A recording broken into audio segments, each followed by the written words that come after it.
तो जय हिंद, नमस्कार साथियों। मैं प्रवीण कश्यप और आप देख रहे हैं एग्जाम सफर। साथियों, आज की वीडियो होने वाली है पदार्थ विज्ञान शिक्षण विधि। तो ये आपकी फर्स्ट वीडियो है और साथियों यही वीडियो आपकी क्लियर करेगी कि कितने लोग इच्छुक हैं कि आपकी इस पर वीडियो बनाई जाए या फिर नहीं बनाई जाए। क्योंकि साथियों बहुत सारे कमेंट आ रहे थे कि सर साइंस को लेकर एक वीडियो बना दीजिए। तो मैं आज आपके लिए वीडियो बना रहा हूँ, बहुत मेहनत करके बना रहा हूँ। इसलिए आप लोगों से निवेदन करना चाहता हूँ कि वीडियो को आपको लाइक भी करना है, शेयर भी करना है और जो चैनल पर पहली बार आए हैं वो चैनल को सब्सक्राइब भी कर लें, ताकि इसी प्रकार की और भी वीडियो आपको समय समय पर नोटिफिकेशन मिलता रहे। तो साथियों, अगर आप वीडियो शेयर करेंगे तभी आपकी बहुत ज़्यादा इस पर वीडियो बनाई जाएंगी। ठीक है साथियों, तो फर्स्ट क्वेश्चन आपकी स्क्रीन पर है, तो इसलिए आपको पूरी दम लगा देना है वीडियो को शेयर करने में, ताकि हमारा मनोबल बढ़े और इस चीज़ पर वीडियो बनाई जाए। आप सबको पता है कि बहुत ज़्यादा मेहनत लगती है। विज्ञान शब्द की उत्पत्ति किस शब्द से हुई?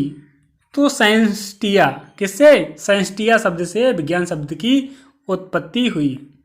आगे क्वेश्चन है, विज्ञान शब्द की उत्पत्ति किस भाषा से हुई? वो शब्द कह रहा था, यहाँ पर भाषा कह रहा है, ध्यान देने की बात है। तो ये साथियों लैटिन भाषा से हुई। अगला साथियों क्वेश्चन है, किस वैज्ञानिक के अथक प्रयासों के द्वारा कृषि के क्षेत्र में हरित क्रांति का उद्भव नहीं हुआ? क्या कह रहे हैं? नहीं हुआ। तो डॉक्टर स्वामीनाथन का नाम आपने सुना होगा, ये बहुत ज़्यादा हरित क्रांति के लिए इन्होंने प्रयास किया था। अगला एक डॉक्टर बीपी पाल, ये भी हरित क्रांति से संबंधित हैं। बोर्न लॉन्ग है, ये भी संबंधित हैं। लेकिन फैराडे आपने नहीं सुना होगा, ये साइंस के एक वैज्ञानिक का नाम है। ठीक है साथियों, समझ गए होंगे। निम्न कथन किस वैज्ञानिक से संबंधित है? हमारी ज्ञान अनुभूतियों की अस्त व्यस्त विभिन्नताओं को एक तर्कपूर्ण विचार प्रणाली में निर्मित करने के प्रयास को विज्ञान कहते हैं। ये किसने कहा था? तो ये आपके आइंस्टीन साहब ने कहा था। अगला साथियों क्वेश्चन है, विज्ञान शब्द का अर्थ क्या है? तो विज्ञान की पूरी परिभाषा जिसको पता है कि विस्तृत और क्रमबद्ध ज्ञान को हम लोग विज्ञान कहते हैं। तो विज्ञान का मतलब जानना, सही बात है। प्रकृति, बिल्कुल सही बात, सॉरी। तो विज्ञान का मतलब क्या है? जानना। ठीक है, वो दूसरा टाइप का क्वेश्चन मैंने बता दिया।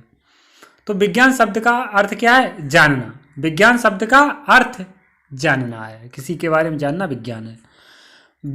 विज्ञान का ज्ञान होता है, विज्ञान का ज्ञान होता है। कैसा ज्ञान होता है? क्रमबद्ध, सुव्यवस्थित एवं संगठित ज्ञान को विज्ञान कहते हैं। तो उपरोक्त सभी, इसी की परिभाषा पहले में मैंने रिपीट कर दी थी। चलो अगला क्वेश्चन कह रहे हैं, निम्न कथन किससे संबंधित है? विज्ञान का अर्थ केवल परख नली तथा कुछ बड़ा या छोटा बनाने के लिए, इसको और उसको मिलाने के लिए नहीं, अपितु वैज्ञानिक विधि के अनुसार हमारे मस्तिष्क को प्रशिक्षण देना ही विज्ञान है। ये किसने कहा था? ये पंडित जवाहरलाल नेहरू जी ने कहा था। अगला, वैज्ञानिक विधि के अंतर्गत नागार्जन के लिए, वैज्ञानिक विधि के अंतर्गत ज्ञानार्जन के लिए या समस्या समाधान के लिए किसकी आवश्यकता होती है? तो समस्या की आवश्यकता होती है। अगला, वर्तमान में मानव सभ्यता जितने उच्च शिखर पर पहुंची है उसका श्रेय जाता है, किसको जाता है? विज्ञान को, जनता को, गणित को, सभी को। तो ये श्रेय आपका विज्ञान को जाता है। अगला क्वेश्चन है, रासायनिक उर्वरकों की निर्भरता को कम करने के लिए किसका विकास किया गया है? तो रासायनिक उर्वरकों की निर्भरता को कम करने के लिए आपके जैविक उर्वरक बनाए गए हैं। कौन बनाए गए? जैविक खादें बनाएंगी, जैविक उर्वरक बनाए गए। अगला साथियों क्वेश्चन, अगला साथियों क्वेश्चन आपके सामने है, वैज्ञानिक प्रक्रिया पूर्णतया किस पर आधारित होती है? तो वैज्ञानिक प्रक्रिया पूर्णतया तर्क वितर्क पर आधारित होती है, तार्किक चिंतन पर आधारित होती है। अगला क्वेश्चन है, विज्ञान में किसी भी समस्या के समाधान के लिए एक विशिष्ट प्रक्रिया पर बल दिया जाता है। यह विशिष्ट प्रक्रिया ही ज्ञान प्राप्त करने की विधि कहलाती है। तो इस क्या होगी? वैज्ञानिक विधि होगी। अगला साथियों क्वेश्चन है, विज्ञान वर्ग में कौन कौन से दो उपवर्ग मुख्य रूप से सम्मिलित किए गए हैं? तो विज्ञान वर्ग में दो उपवर्ग भौतिक विज्ञान और जीव विज्ञान सम्मिलित किए गए हैं। तो ये भी दोनों।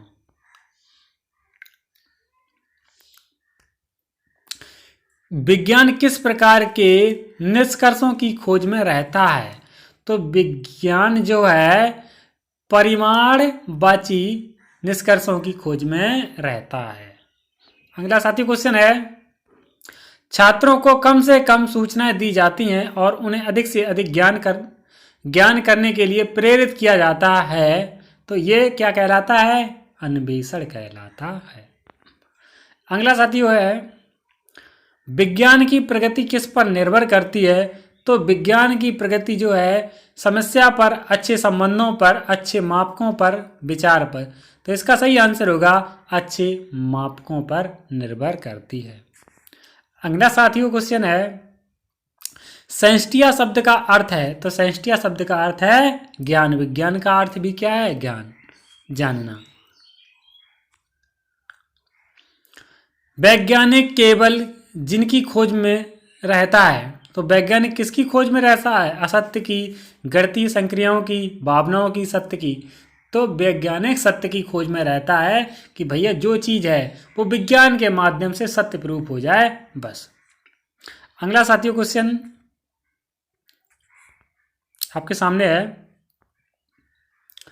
कह रहे हैं माध्यमिक स्तर पर भौतिक विज्ञान शिक्षण के उद्देश्य हैं। तो भौतिक विज्ञान शिक्षण के उद्देश्य कौन से हैं? छात्रों में पर्यावरण एवं प्रतिरुचि का विकास करना, भौतिकी के सामाजिक उपयोग समझना, ये बात सही है। वैज्ञानिक क्रियाकलापों में रुचि विकसित करना, ये भी बात सही है। इसलिए उपरोक्त सभी के साथ चले जाएंगे हम लोग। शिक्षण उद्देश्यों को कितने भागों में बांटा गया है? तो शिक्षण उद्देश्यों को 2 भागों में बांटा गया है। अगला साथियों क्वेश्चन, निम्न में सामान्य उद्देश्य नहीं है। तो कौन सा सामान्य उद्देश्य नहीं है? प्यारे साथियों कमेंट कीजिए। ठोस, द्रव और गैस की प्रकृति का अध्ययन जो है वो सामान्य उद्देश्य नहीं है। अगला, उद्देश्य या लक्ष्य का क्षेत्र होता है। तो कैसा होता है? संकुचित होता है, सीमित होता है, असीमित होता है। तो ये बी और सी दोनों, यानी कि सीमित और असीमित दोनों, संकुचित नहीं। अगला, प्राप्त उद्देश्य का क्षेत्र होता है। कैसा होता है? संकुचित, सीमित, ए बी दोनों, या व्यापक। तो संकुचित और सीमित दोनों, यानी कि सी ऑप्शन, ए बी दोनों। अगला साथियों क्वेश्चन है, उद्देश्य शब्द मिलकर बना है। तो उद्देश्य शब्द किससे बना है? उत से, दिस से, या से, या सभी से। तो उत, दिस या सभी से मिलकर बना है। मिला के देख लो।